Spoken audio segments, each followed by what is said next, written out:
Welcome back to the video. Today I want to take a look at the Santa Fe's interior infotainment system here on the SEL with premium package. I know I just said SEL premium, but this also applies to any trim level that has the 10.25 inch infotainment system. Here's how the infotainment system kind of comes out of the box.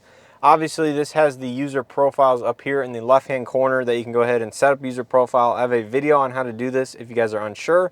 So make sure to check that one out if you guys are curious how to set up a Hyundai user profile here on the 10.25 inch infotainment screen. So outside of the user profiles, there's a ton of information that this infotainment system can provide for you. So obviously this one has the built-in navigation. So if you click on map up here in the corner, this brings up a full screen map that you're able to do here on the Santa Fe. And if you press this little tab on the right side, this is where you can split screen it, have your radio up here on the right. You can scroll through, have some of the other functions that the system offers. You can have dual maps if you want, not sure why. So going back home, here's your navigation menu. This is where you search for points of interest, can save some here at the bottom. You can obviously find nearest Hyundai dealerships, edit your route, cancel your route, view the traffic information here of local events and stuff on your route. So next up you have your phone. Obviously, since there's no paired phones to the vehicle, it's going to prompt you to pair your phone via Bluetooth. So we don't want to do that, but that's where you access that. It'll give you a keypad and some of your saved contacts after you've paired the phone, which is very nice. Moving on to phone projection, this is basically turning on or off the ability to use wired Apple CarPlay and wired Android Auto, because the larger infotainment systems with built-in navigation from Hyundai do not offer wireless of those features. So next up we have the voice memo feature. This uses the built-in microphones here on the vehicle. Allows you to save audio clips. Now you can also split screen this screen. So if you want to have the map or any of the other stuff up, you can do that. So next up we have the climate menu. Now this displays a lot of the functions that are done here on the hard buttons down below. You can't actually control a lot of this stuff. You have to use the physical controls down below, but it displays what the current information and temperature and fan speed that's going on in the vehicle.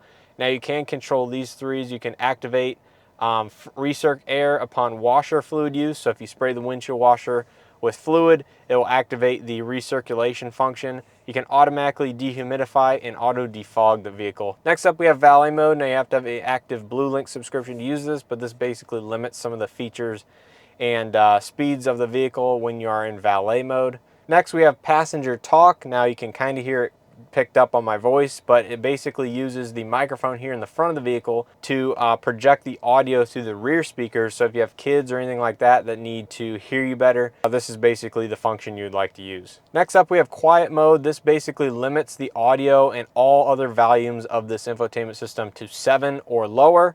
So if you have anything like the radio, the navigation volume, stuff like that set above 7 and you activate this mode, this will top all of them out at 7. So basically it keeps anyone that might be sleeping in the back seat or anything like that, just keeps all the noise levels down on the interior of the vehicle. Next up we have HD radio data. Now if your area does not support this, then obviously nothing will show up on here, but it basically uses the HD signals from the radio to display traffic, Doppler radar, or fuel prices if this is available in your area. So it's not available in this area, but it's a nice feature to have if it's used in your area. Next we have radio. This just displays the different radio presets, so you can change between FM, AM, XM.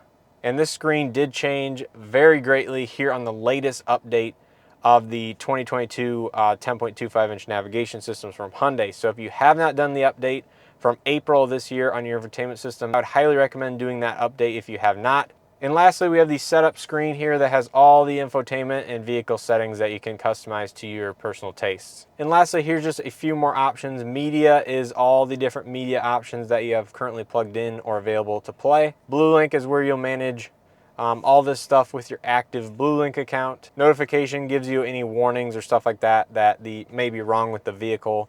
And user manual, this is where you can scan this QR code on the screen and access the user manual for your vehicle on your smartphone. So that is a pretty handy feature overall. So like I said, this basically applies to all Hyundai vehicles that either have the digital gauge cluster or the 10.25 inch infotainment system.